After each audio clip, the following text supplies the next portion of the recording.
Astaghfirullah. Bismillahirrahmanirrahim. Assalamualaikum warahmatullahi wabarakatuh.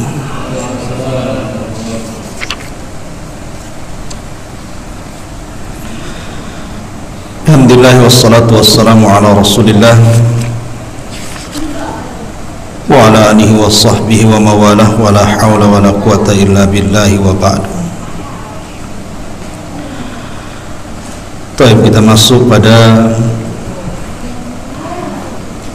bab yang ke-31, cinta kepada Allah Subhanahu wa ta'ala. Allah Subhanahu wa ta'ala berfirman, wa minan nasi man yattakhidhu min dunillahi andadan yuhibbunahum kahubbillah walladzina amanu asyaddu hubban lillah. Dan sebagian manusia, ada orang-orang yang menyembah tandingan-tandingan selain daripada Allah. Mereka mencintainya sebagaimana mereka mencintai Allah.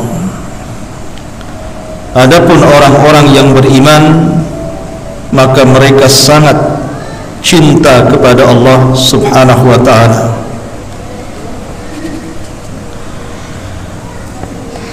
Surah Al-Baqarah ayat 165 ini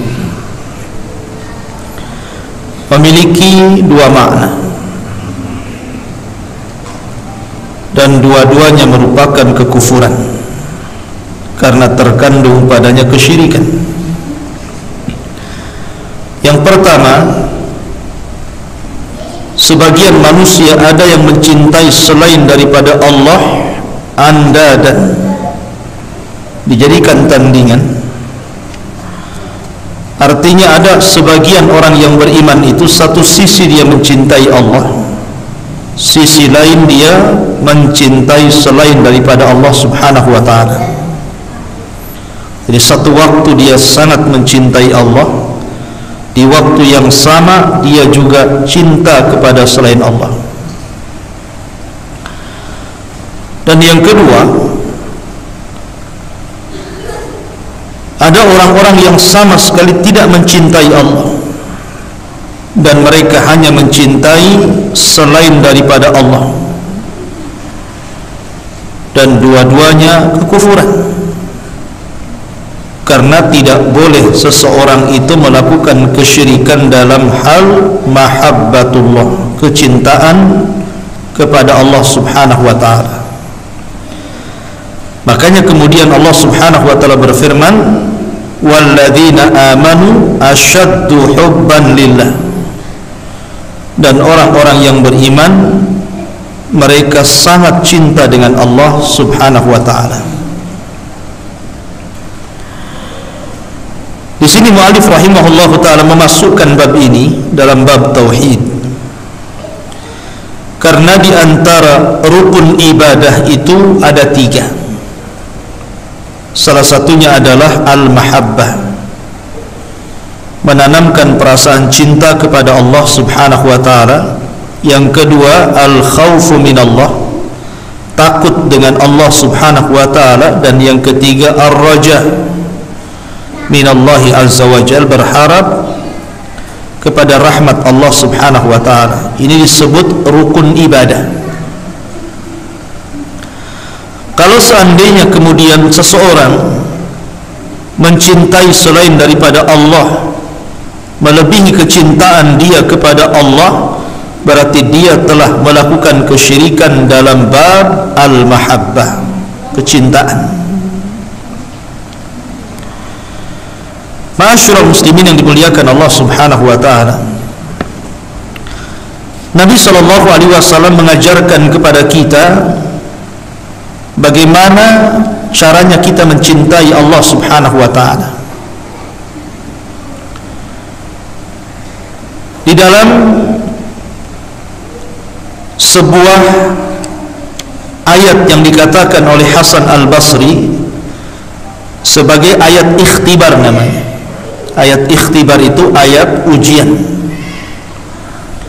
Karena ada sebagian orang mengaku mencintai Allah Subhanahu wa ta'ala dan Rasulnya, maka turunlah ayat Qul in kuntum tuhibbunallaha fattabi'uni yuhibbukumullah.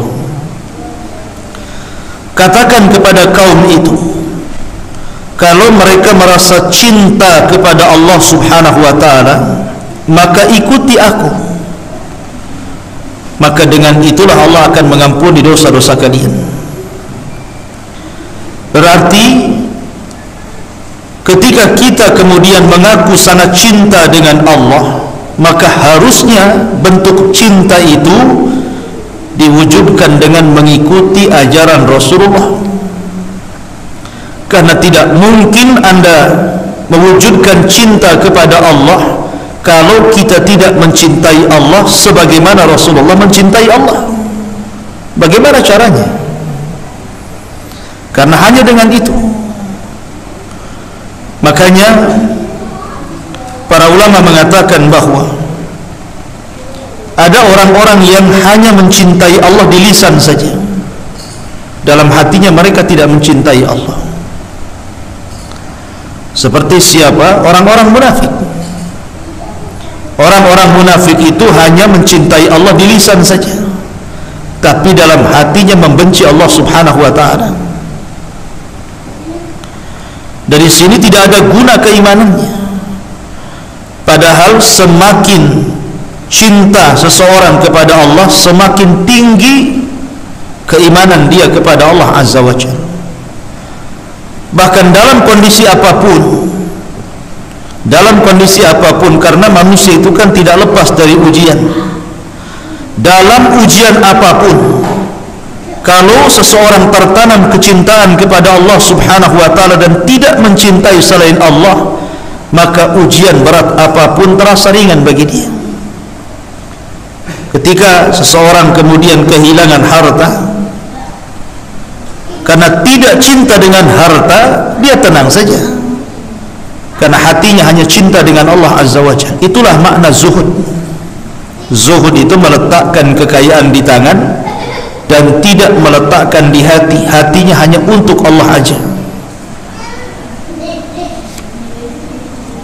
Kalau kita melihat orang-orang musyrik di zaman Nabi Sallallahu Alaihi Wasallam, mereka sangat mencintai sesembahan mereka. Makanya ketika diseru kepada mereka, qulu la ilaha illallah, katakan tidak ada sesembahan yang berhak disembah kecuali Allah.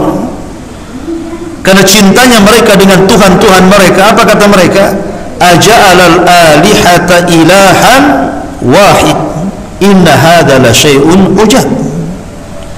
Ya Muhammad, apakah kami harus menetapkan satu Tuhan saja yang kau sembah, sementara Tuhan-Tuhan kami harus dibuang?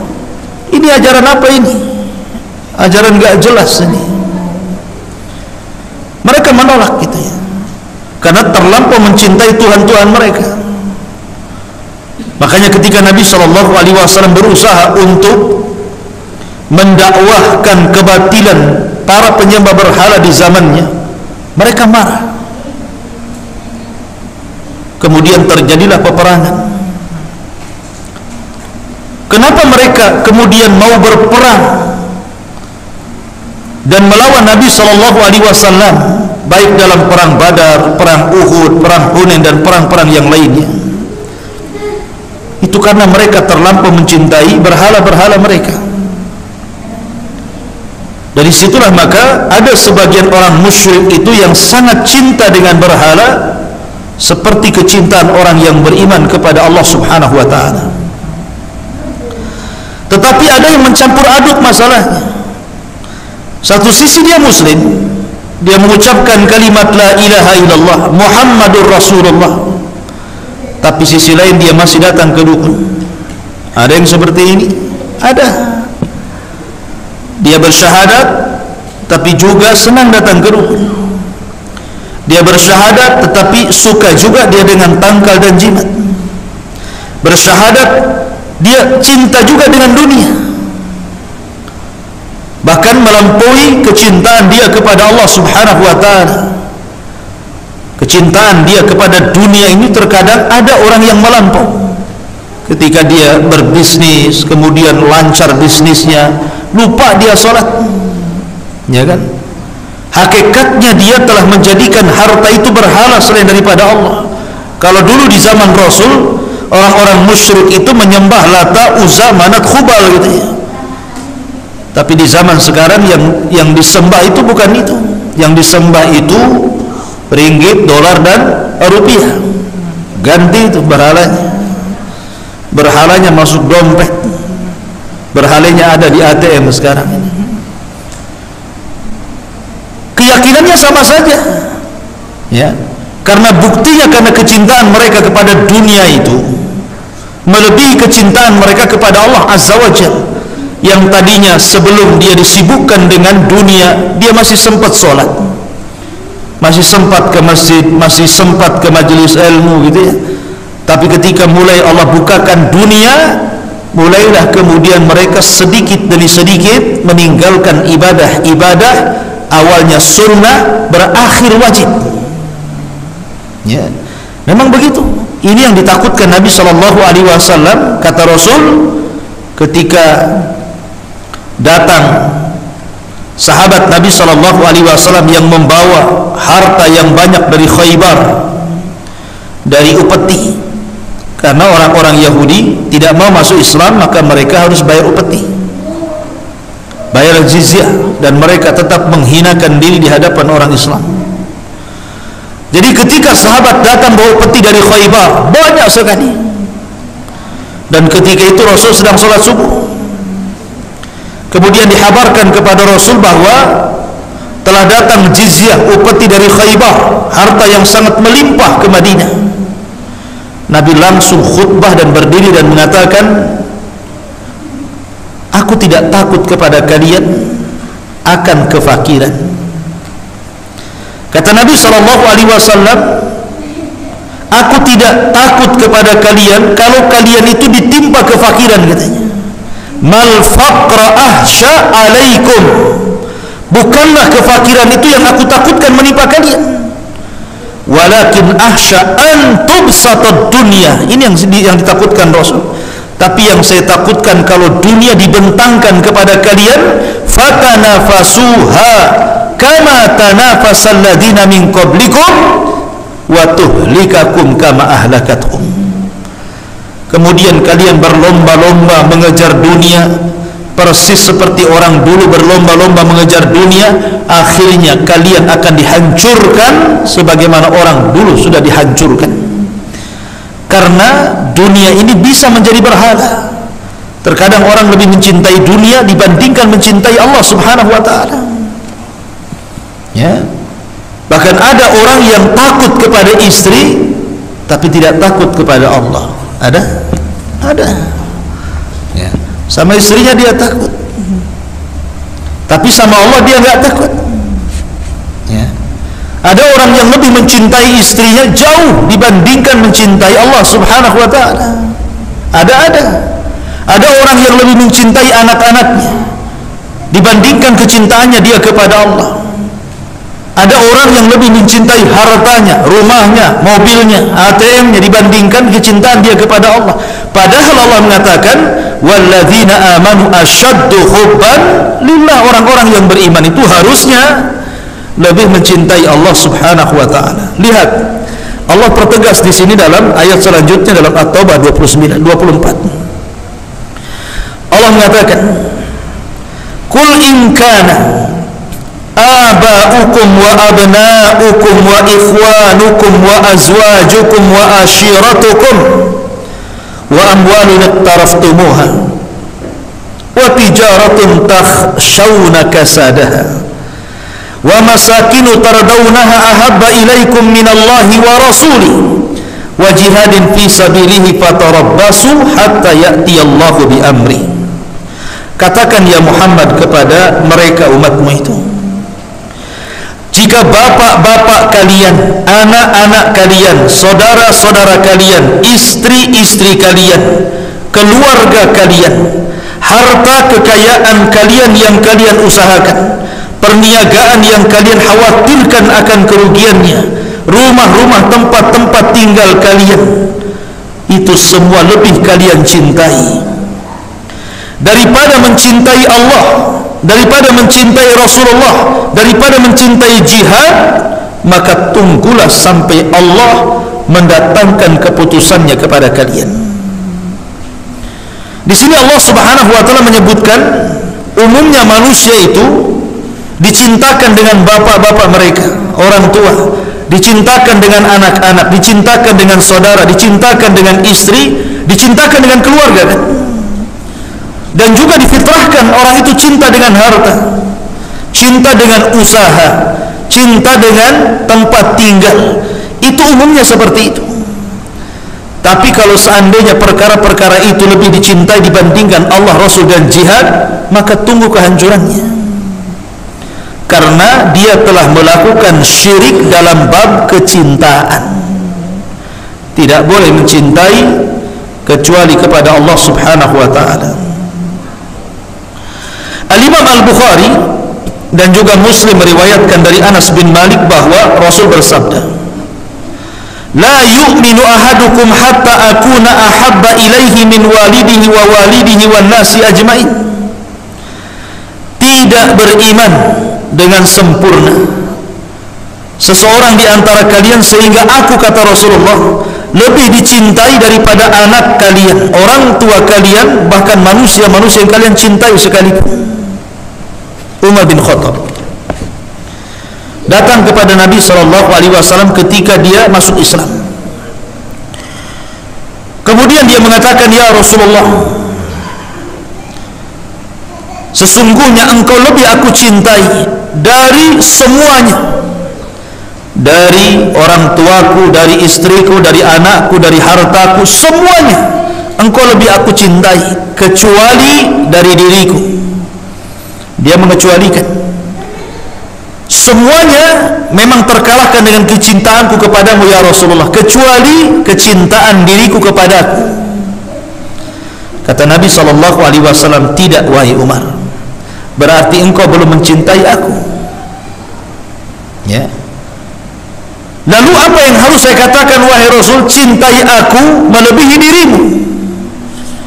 Maka Umar pun mengatakan, "Ya Rasulullah, engkau lebih aku cintai dari semuanya termasuk diriku." Kata Rasul, "Al-an ya Umar." Itu yang benar. Itu yang benar itu. Kamu harus mencintai Rasul melebihi segalanya. Makanya kita tahu bahwa kalau antum tanya orang-orang Islam, semua orang Islam, kalau dikatakan kepada mereka siapa nabi kalian, pasti jawabnya Rasulullah Muhammad sallallahu alaihi wasallam. Kalian cinta dengan Muhammad sallallahu alaihi wasallam? Oh, kami sangat cinta. Sangat cinta. Saking cintanya kami kepada Rasul, kami bersolawat, memperbanyak salawat kepada Rasulullah, salawat ini dan itu. Ya. Tetapi kenyataannya, apakah orang yang mengaku cinta dengan Rasulullah hakikatnya betul-betul sudah mencintai Rasulullah? Saya contohkan dua manusia di zaman Rasulullah. Pertama, Abu Talib. Abu Talib itu orang yang sangat mencintai Rasulullah. Kalau tidak cinta, tidak mungkin Rasul dirawat dia sejak kecil, kan? Saking cintanya dengan Rasul, Abu Talib itu merawat Rasul, bahkan lebih mencintai Rasul dibandingkan anak-anaknya. Abu Talib itu sampai kebutuhan Rasul semuanya dipenuhi. Ketika Nabi SAW di usia 12 tahun, Nabi hendak diajari dagang oleh Abu Talib karena cintanya kepada Rasulullah. Diajak dagang ke Syam, tapi di tengah jalan berjumpa dengan seorang rahib, Buhairah rahib, dan meminta agar Abu Talib mengembalikan Rasul ke Mekah karena ada tanda-tanda kenabian kepada anak itu. Kalau orang Yahudi tahu yang ada di Syam, tentu orang-orang Yahudi akan membunuhnya. Dikembalikan Rasul. Maka Nabi SAW hidup di Mekah menjadi penggembala bertahun-tahun. Ma min nabiyyin illa wara'al ghanam. Tidak ada satupun nabi kecuali penggembala kambing. Maka Nabi SAW sampai kemudian menikah dengan Khadijah dan memiliki banyak anak. Sampai di usia 40 tahun Rasul kemudian diangkat menjadi Nabi dan Rasul. Semua paman-paman Nabi SAW kecuali Abu Talib, Hamzah dan Abbas yang masuk Islam. Abu Talib tidak masuk Islam, tapi sangat mencintai Rasulullah, padahal tidak masuk Islam. Tapi paman-paman yang lainnya, Abu Lahab, tetangga-tetangganya, tokoh-tokoh Quraisy sangat membenci Nabi SAW. Ketika itu Nabi SAW berdakwah sendirian, kemudian istrinya masuk Islam, kemudian anak-anaknya masuk Islam, kemudian kawan-kawannya hanya segelintir orang. Tidak ada yang bisa menjadi backing Rasul ketika itu untuk menjaga keselamatannya. Hanya dua manusia. Pertama istrinya karena kekayaannya, yang kedua pamannya Abu Talib karena dia raja Arab, pemimpin Arab dari Quraisy, ya kan? Dari Bani Hashim. Sehingga orang-orang yang tidak suka dengan Rasul SAW tidak bisa menyentuh Rasul dengan perbuatan, hanya bisa mencela dengan kata-kata. Kenapa? Karena mereka tahu posisi Rasul ada Abu Talib masih hidup. Makanya ketika mereka hendak menghentikan dakwah Rasul, yang dijumpai tidak langsung Rasul, mereka datang kepada Abu Talib karena tahu Abu Talib melindungi Rasulullah.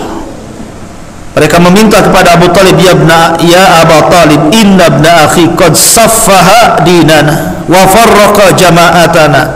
Ya, kemudian wasabba ahlamana. Wahai Abu Talib, lihat tuh anak saudaramu si Muhammad itu, berkali dia menjelek-jelekan agama kami, membodoh-bodohkan bapak moyang kami, dan menjelek-jelekan Tuhan-Tuhan kami, serta memporak-porandakan jamaah kami. Tolonglah, sebelum kami bergerak, kau nasihati dulu dia. Datang Abu Talib menasihati Rasulullah dan mengatakan, ya Muhammad, ya ibna akhi, wahai anak saudaraku, ini orang-orang Quraisy sudah mulai mengancam, mulai bertindak, mulai akan menyakiti dirimu karena kamu begini dan begitu. Tapi Nabi tetap istiqomah, dengan tegar dia mengatakan, ya ammi, ala dha'fir riwayah, walaupun riwayat ini dilemahkan para ulama, law wada'u syams fi yamini wal qamara fi shimali ma taraktu hadzal amr. Kalaulah mereka meletakkan matahari di tangan kananku, bulan di tangan kiriku, maka aku tidak mungkin meninggalkan agama ini. Ya. Akhirnya melihat kegigihan Rasul, Abu Talib mencintai Rasulullah sehingga dia mengatakan, kalau begitu ya Muhammad, wahai anak saudaraku, qul ma syi'ta waf'al ma ahbabta. Sudahlah, terserah kamu, ucapkan sekehendakmu, lakukan sesukamu, tetapi saya akan berusaha melindungi dirimu. Padahal Abu Talib kafir tuh.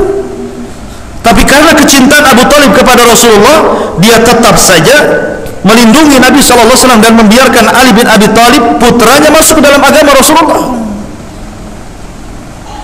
Baru setelah Abu Talib meninggal dunia, maka tahunnya disebut Amul Hazni, tahun kesedihan, karena Rasul tidak bisa lagi dibela oleh paman-pamannya. Ditambah-tambah Khadijah juga meninggal di tahun yang sama. Ya. Nah, di sini yang ingin saya katakan, Abu Talib itu sangat mencintai Rasulullah. Bahkan al-jaza'u min jinsil amal, fa jazaa'ul ihsan ilal ihsan, balasan kebaikan itu dengan membalas kebaikan yang sama. Ketika Abu Talib sakaratul maut, Rasul datang kemudian mengatakan, ya ammi qul la ilaha illallah kalimatun uhaju bika indallah. Wahai pamanku, ucapkanlah la ilaha illallah, kalau kamu mengucapkannya saya akan berhujah di hadapan Allah, kau akan selamat dari adab Allah. Tapi sampai meninggal Abu Talib tidak mengeluarkan kalimat la ilaha illallah, saking cintanya Rasulullah kepada Abu Talib. Bahkan ketika Abu Bakar membawa ayahandanya Abu Quhafah masuk Islam, ya, kemudian berbaiat kepada Rasulullah dan mengucapkan dua kalimat syahadat, Abu Bakar menangis. Kata Rasulullah, ya Abu Bakrin, lima tabki. Wahai Abu Bakar, kenapa kau menangis? Harusnya kau bahagia, orang tua masuk Islam. Kata Abu Bakar, ya Rasulullah, kalaulah yang masuk Islam itu hari ini bukan bapakku, bukan Abu Quhafah, tapi pamanmu Abu Talib yang kau sangat cintai itu, tentu ini lebih aku sukai dibandingkan keislaman ayahku. Abu Bakar ingin membagi kebahagiaan dengan Rasulullah, sehingga dia mengatakan seperti itu karena Rasul sedih karena kematian Abu Talib dan tidak masuk Islam. Makanya ketika matinya saja Rasul berdoa untuk supaya Allah mengampuni dosanya, tetapi Allah turunkan ayat, makana lin nabi an yastaghfiru lil musyrikina walau kanu ulil qurba. Tidak layak bagi seorang nabi meminta ampun kepada Allah untuk orang musyrik walaupun kerabat dekatnya sekalipun pamannya sendiri, ya kan? Tapi lihat akhirnya, kata Nabi SAW, aku melihat Abu Talib itu berada dalam gelombang api neraka. Kemudian Allah memberikan syafaat kepadaku untuk meletakkan Abu Talib di neraka yang paling dangkal, hanya sampai tumitnya saja, tapi cukup mendidihkan kepalanya. Tapi Abu Talib tidak keluar dari neraka, cuman diringankan adabnya. Harusnya kecintaan kepada Rasul SAW menyelamatkan Abu Talib dari neraka, tapi Abu Talib tidak masuk surga, tetap aja di neraka dia. Kenapa demikian? Karena kecintaan tanpa ada ittiba, mencontoh Rasulullah, maka itu kecintaan yang semu. Kalau orang hanya ngaku cinta Nabi, bersalawat kepada Nabi, tapi perilakunya dia menyelisihi Nabi SAW, buat apa anda ini mengaku cinta kepada Rasul kalau dalam perbuatan sehari-hari menyelisihi sunnah Rasulullah? Maka cinta itu harus dibuktikan, ya, bahwa sebuah pengakuan tanpa bukti maka itu hanya hayalan belaka. Ini contoh kisah kecintaan Abu Talib, tidak manfaat bagi Abu Talib, tetap saja masuk neraka dia. Kemudian contoh yang kedua, contoh seorang tokoh munafik Madinah, Abdullah bin Ubay bin Salul. Itu tokoh munafik Madinah itu. Dia ketika dalam posisi terjepit karena banyak orang-orang Khazraj dan Aus masuk Islam, sementara dulu dia digadang-gadangkan menjadi tokoh kedua kabilah yang untuk mendamaikan, karena setiap hari dua kabilah ini selalu berperang. Lah Abdullah ibn Salul ini bijak orangnya. Di masa jahiliyah dia bisa mendamaikan dua kabilah ini. Tapi ketika datang Rasul ke Madinah, dua kabilah ini masuk Islam. Maka terpojoklah posisi Abdullah bin Ubay bin Salul. Enggak mungkin dia jadi pemimpin karena Khazraj dan Aus sudah jadi orang Ansar. Tentu mereka akan memilih Rasulullah. Ketika kemudian Allah perlihatkan kekuatan Islam di Madinah, takut dia. Akhirnya dia pun pura-pura masuk Islam karena terancam jiwanya. Bersahabat dia. Kemudian pura-pura mendekati Rasulullah, kemana-mana bersama Rasulullah, sholat di belakang Rasul, zakat kepada Rasulullah, ibadah dengan Rasulullah, berjihad dengan Rasul, pura-pura saja itu karena mempertahankan jiwanya, takut terancam. Dia ittiba loh ya, mengikuti sunnah Rasulullah loh ya, tetapi hatinya dipenuhi dengan kebencian. Tidak ada cinta sama sekali dalam hatinya Abdullah bin Ubay ini kepada Nabi SAW. Maka sehebat apapun ittiba, mencontoh Rasul SAW, kalau tidak ada mahabbah, kecintaan dalam hatinya kepada Rasul, percuma ittibanya, ya. Maka harus digandengkan. Abu Talib cinta dengan Rasul tanpa ittiba, hatinya cinta kepada Rasulullah, tapi kan tidak ada ittiba. Ini si Abdullah bin Ubay ini terbalik. Dia sangat ittiba tapi hatinya tidak ada kecintaan kepada Rasulullah. Maka dua-duanya masuk neraka. Turunlah ayat kepada Abdullah ibn Ubay bin Salul, innal munafiqina fi darkil asfali minan nar. Orang-orang munafik akan diletakkan di intip neraka yang paling dalam. Maka antum harus pahami bahwa ittiba itu identik dengan hal-hal yang zahir, yang nampak. Seseorang hendaklah berucap mengikuti sunnah Rasul. Seseorang hendaklah berbuat mengikuti sunnah Rasul. Seseorang hendaklah beribadah yang nampak mengikuti sunnah Rasul. Tetapi juga hatinya harus dibarengi dengan kecintaan kepada Rasulullah. Maka kecintaan dalam hati, kemudian perbuatannya betul-betul ittiba, barulah Anda dikatakan mencintai Rasulullah. Seperti Abu Bakar, Umar, Utsman, Ali, sahabat yang dijanjikan masuk surga dari 10 sahabat pilihan, dan sahabat-sahabat yang lainnya yang betul-betul mencintai Rasul dalam hatinya dan dibuktikan lewat perbuatannya. Itulah makna dari kecintaan. Tapi kalau dia mencintai Rasul, satu sisi mencintai yang lainnya, maka ini bukan seperti itu. Makanya kita lihat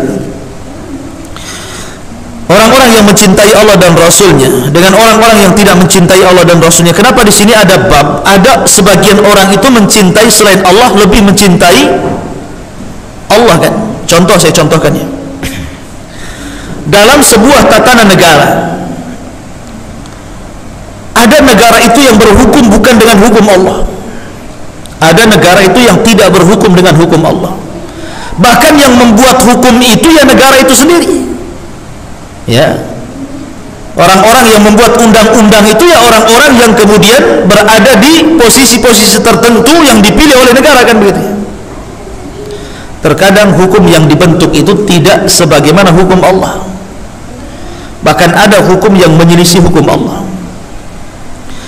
Kalau seandainya kita menghadapi hukum yang tidak turun dari Allah Subhanahu wa ta'ala dan cenderung menyelisih hukum Allah, kita suka, kita redha, kita mendukung, berarti Anda masuk kepada syirkul akbar. Pemerintah melegalkan LGBT, wah mantap nih, karena dia banci juga, waria juga, senang dia. Ini yang saya tunggu-tunggu. Ya, susahnya saya harus sembunyi-sembunyi, sekarang sudah legal. Mudah-mudahan ada perkawinan yang sah, katanya. Senang dia. Yang ditunggu-tunggu ini ada. Ini pemerintah ngadakan nih undang-undang LGBT. Dia reda pula, senang pula. Nunggu-nunggu kapan itu. Orang ini telah kufur. Syirkul akbar, syirik besar. Kenapa? Karena dia reda masalahnya dengan hukum di luar daripada hukum Allah. Ya, pemerintah melegalkan lokalisasi, melegalkan khamar, oh ahli maksiat senang, oh mantap ini. Ya, kalau dia sampai redho, sampai senang, sepakat, setuju, oke, mantap, syirkul akbar, syirik besar. Ya. Yang kedua, kalau seandainya dia tidak redho hatinya, aduh rusak ini, kenapa kemudian LGBT kok dikasih undang-undang? Ya. Dia tidak suka karena dia juga bukan LGBT umpamanya. Dia nggak cinta, tapi dia sepakat. Hatinya tidak suka, tapi perbuatannya sepakat. Maka ini syirkul asghar, karena ada kesepakatan, cuman hatinya tidak redha. Ya kan?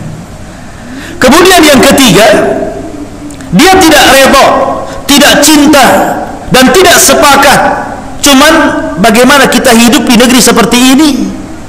Kita bukan hidup di negeri yang murni 100% memang ditegakkan hukum Islam. Ya terpaksalah kemudian mengikuti yang ada. Maka ini tidak ada dosa, tidak syirik akbar dan tidak syirkul asghar. Karena kita tidak bisa apa-apa di sini.